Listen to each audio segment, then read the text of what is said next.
morning and welcome to this Wednesday, February 26, 2025, 9:30 a.m. Joint committee hearing in Conference Room 229 at the State Capitol between the Senate Committees on Commerce and Consumer Protection and Economic Development and Tourism to hear SB 890 SD1 relating to business regulation.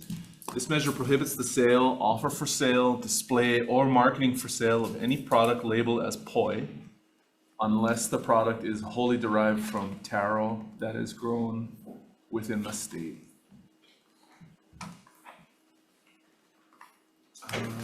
Okay.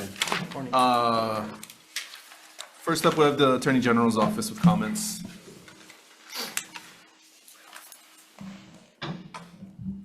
Good morning, Deputy Attorney General Travis Moon. We provided comments on a Commerce Clause and Free Speech Clause issue. I'm here if you have any questions. Thank you.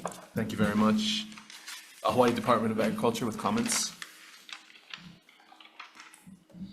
Good morning, chairs, vice chairs, members of the committee. Cedric Gates here on behalf of the Department of Agriculture. The department stands on its written testimony offering our support with comments and here for any questions. Mahalo. Thank you very much. Pomai Kulolo LLC, Mr. Kikawa.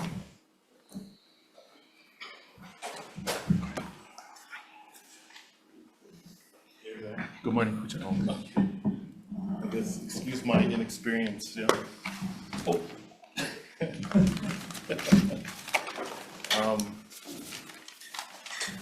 My name is Kinui Kekaula of Pomai Kulolo LLC, and I guess I'll just read it verbatim as it is. Am I testifying or am I? Yeah, we ask introduce? members to observe a 2-minute limit just so that we can keep the hearing going because we have a tight schedule. Okay. We have received your written remarks, Yes. so you can just feel free to use the time to express any other concerns you might have. Okay. And we're not gonna be extra strict because you. Okay. It's just that I am in opposition of the bill as it is written. I'm for protecting poi, okay, and kalo and all of those things. But as it is written, it restricts what poi is. Poi is more than just kalo. It's a process, yeah. And so we ourselves, we make uala poi. Now all of a sudden we won't be able to sell uala poi because it's not poi, the way that how it's written. And just to let you know, I mean, I process and purchase over 1.7 million pounds of kalo in the last 4 years. And in that same 4 years, about 100,000 pounds of uala. And just to let you know what the volume that we're working with. It's just that when this popped up, it came out of nowhere. And I'm wondering, who are we protecting against? And as an industry leader, I was unaware of any outside threats. And so where is the threat and why has it come to this measure to protect poi? You know, I've been doing this since 2007. I've been doing kalo my whole life, right? And professionally since 2007. And this is I think, though it sounds good, it would do more harm to the industry. And so it just needs to be clearer, and we need to know what we're trying to protect against. I don't have much time. And I would be available for questions as well, if you guys have any.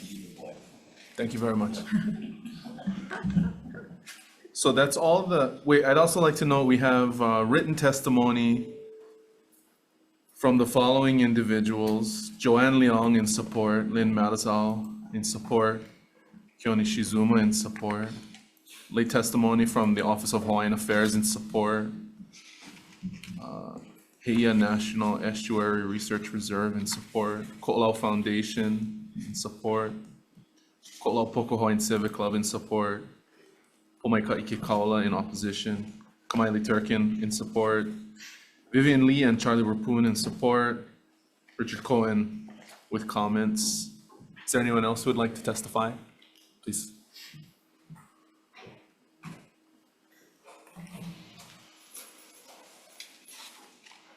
Hello, mai kākou.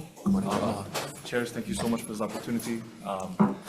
We sit as executive, my name is Kaneko Kukia Schultz. I'm the executive director for Kako'o'iwi. We are basically writing in support of Bill 890 in relating to business. We believe that this opportunity to ensure the purity of poi, and whether we want to call it kalo poi, uala poi, we just wanted to make sure that when our children and our babies are eating poi, regardless of its origin, it has to be from Hawaii. And we see from so many other industries how mainland and foreign products are coming in to pollute our system. It's just really important that we keep that purity in Hawaii. And for most of our taro farmers, 100% support it because that'll ensure protect our system. Anyway, with that said, I just appreciate the time and the opportunity, and of course, we support this bill. Thank you. Hello, Mike Kako. I'm the Vice President for the Kako'o'iwi. And I just want to, you have a testimony from our Kolapuka Hawaiian Civic Club in support. But listening to the gentleman earlier, maybe we can, fix some language in there. All my life I was raised on kalo. In fact, I have a sister that every single day she had to eat poi. Even when she went to Las Vegas, Joe was crazy because she had to take her poi with her. But if you remember, in the past, we did have a poi shortage. And my husband, being a pure Hawaiian, was saying there's no excuse for poi shortage because there's enough land in the whole of Hawaii that we shouldn't be actually having taro coming from, exported from someplace else. And maybe this is a time to look at it, maybe opening up more properties for more farmers to farm poi. And I support this bill. Maybe you can amend whatever writing we need to do. Mahalo. Thank you. Is there anyone else who would like to testify? Members, questions? Yes. Senator McKelvey? Oh, Senator Richards. No, I'm looking at the screen.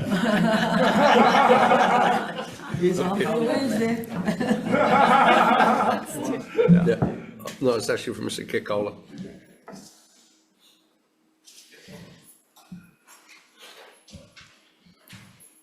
Didn't want you to come all this way and not have a party, right?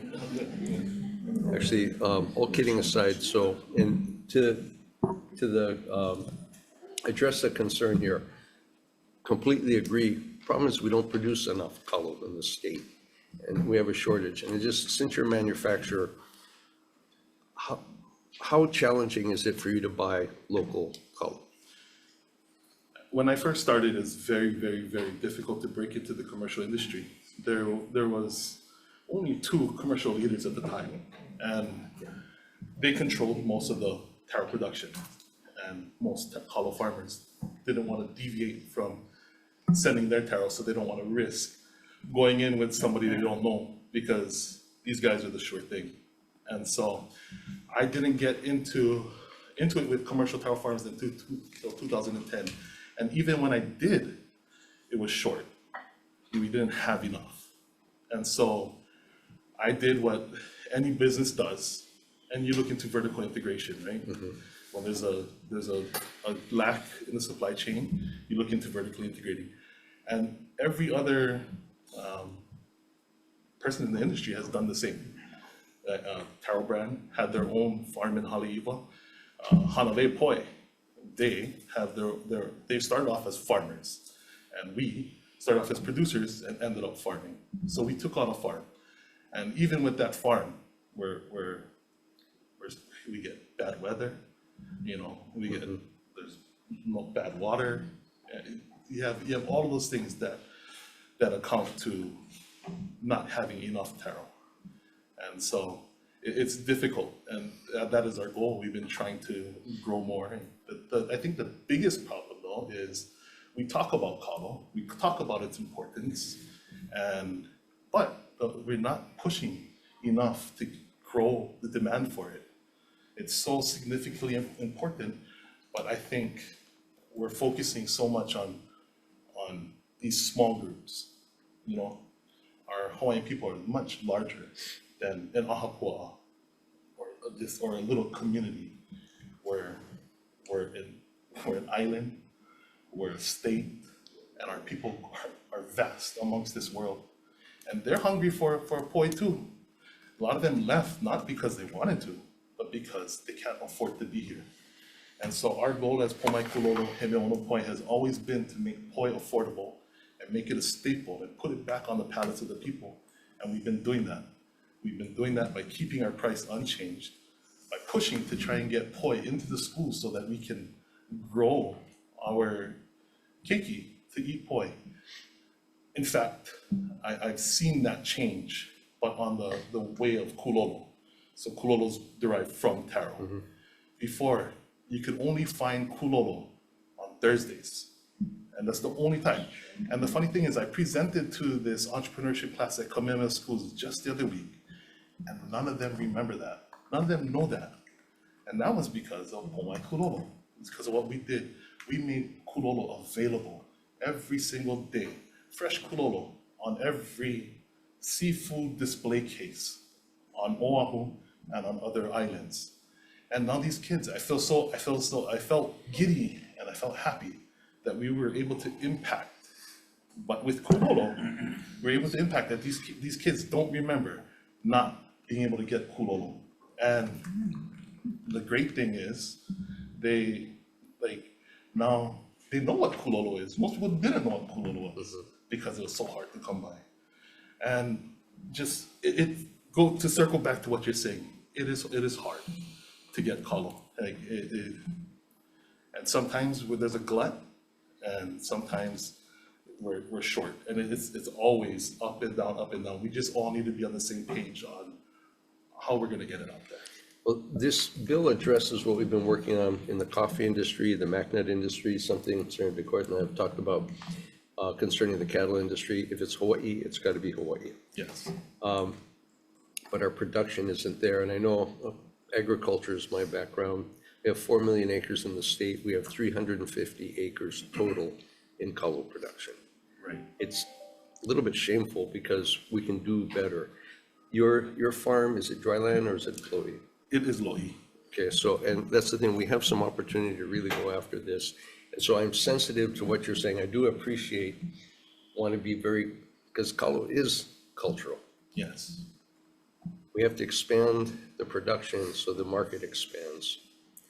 And it's going to have to, we're going to have to find a way forward on this stuff. So I appreciate your concerns because I don't want to alienate our industry and our manufacturer while we're building the overall thing. So I appreciate your comments on that. Thank you, Chair. Thank you. Members, any other questions? Questions? Is AG here at all? Senator McKelvey.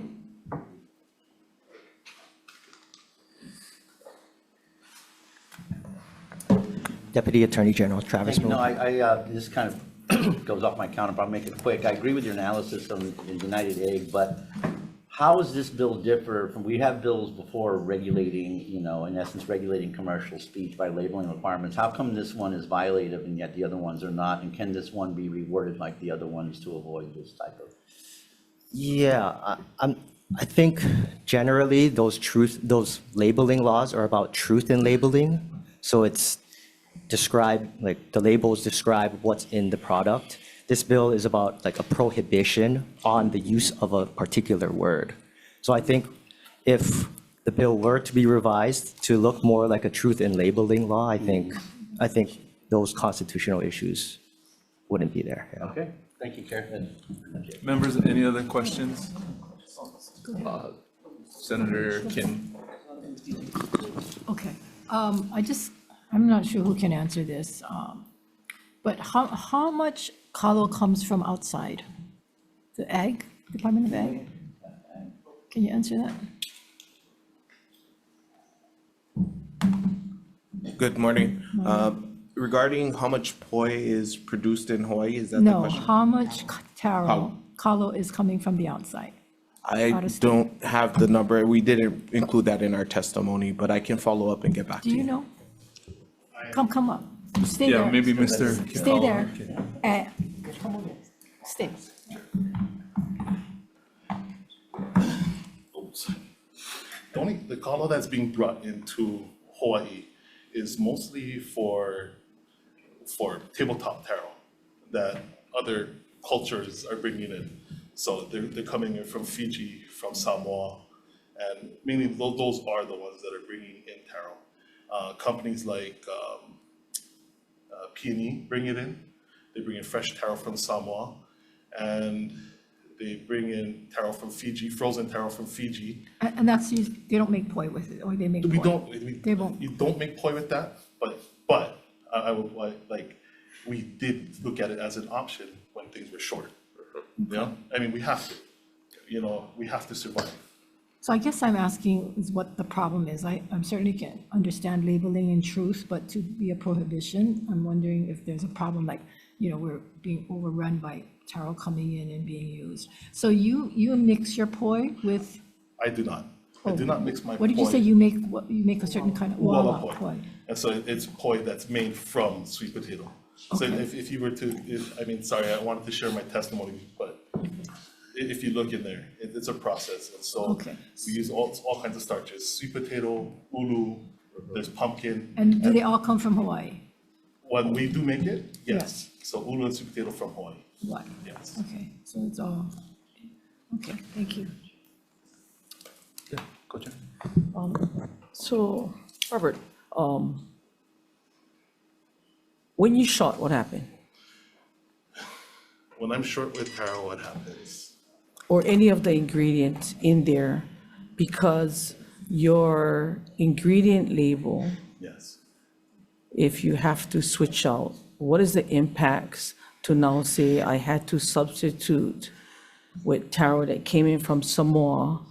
While if I'm the Department of Education and I say, okay, I'm gonna contract your company to make sure I get local grown food poi on the menu, Right. because the consistency gotta be there, right? Yes. So what happens? Yeah, when there's no inconsistency, you get angry customers, right? And that is what happens. And so being a business, we have to keep customers happy. If we were under contract, we would lose everything. So say if there was a contract that we have to make poi and provide this with this entity with poi, and they're short, what would any business person do? They would look to try and substitute to make it work. And that is what happens. And that we're not unique in that way. Our ancestors did that as well, you know? And so it's always short. So we need more taro. Thank you, Chair. Any other questions, members? Okay, if not, thank you very much. We'll recess for decision making.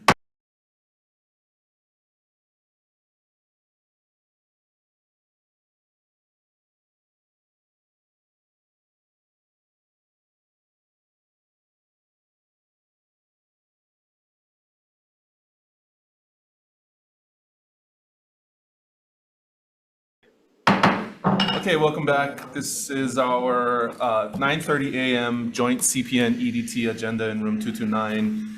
At the state capitol, we're prepared to make recommendations on Senate Bill 890, Senate Draft 1 relating to business regulation. I'd like to thank the members for attending and for the community for participating. The recommendation is to pass this measure with amendments, noting the Attorney General's testimony around Commerce Clause issues and creating a prohibition. The recommendation is to instead amend the bill to create a labeling requirement so that poi that is made from ingredients outside of Hawaii needs to be labeled accordingly and needs to identify the origins of the ingredients. And we're also going to add a severability clause just to accommodate those Attorney General concerns. Members, any questions or comments? Yeah. Oh, and also a defective date on the measure, July 1, 2050, just to get this conversation going. Senator Richards? Yeah, thank you, Chair. I'm going to go with reservations on this because I completely agree we've got to boost up the kalo production in our state, and we have the lands, we have the opportunity. This brings the conversation to the table, but I am sensitive to processing to make sure we keep the economic engines in place as we make this shift. So I'm going to go with reservations just to make sure that we're handling this in an appropriate direction. Thank you. So noted. Also, to make it clear, we're going to remove the references specifically to taro so that we can accommodate the other types of poi. So Poi and all. we're going to convert the bill just to a labeling requirement. Any other comments or questions? Senator McKelvey.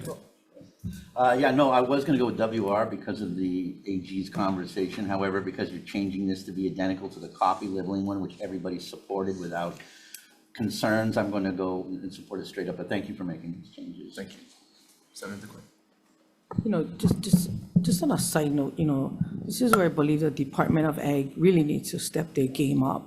And the promotion of growing taro and to make sure the data aligns with the needs of grow local, buy local, and continue to consume local. So, you know, we need to reflect that because all too often we come up with these laws because we lack that ability.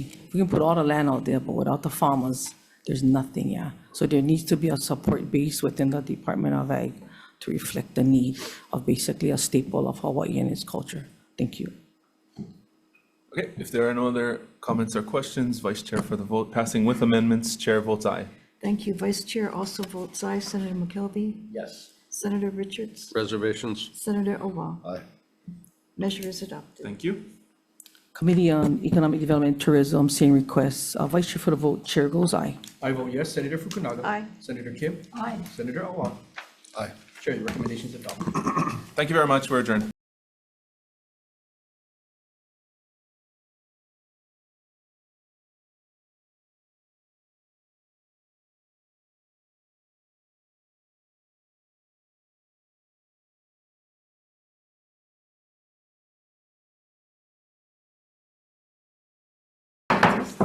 Okay, good morning and welcome. We are reconvening on two measures that were heard in a prior committee. This is our 9:31 a.m. agenda on February 26, 2025 in conference room 229 at the State Capitol.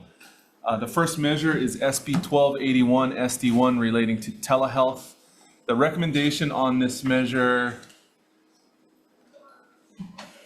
Can we get someone to close the door on the hearing room, please? Thank you, Dr. Lewin. The recommendation on this measure is to pass with amendments, making changes to the definition of interactive telecommunications software to reinstate the opt-out of video conferencing as requested by some of the testifiers. There's a sunset already in place and the date is already defective on the measure. Any discussion? Okay, if not, passing with amendments, Chair votes aye. Thank you. Vice Chair also votes aye. Senator McKelvey? Yes. Senator Richards and Senator Owa are excused. Measure is adopted. Thank you very much. And the next measure is SB 1449 SD1 relating to prior authorization of healthcare services. The recommendation is to pass this measure unamended. Any discussion? If not, Chair votes aye.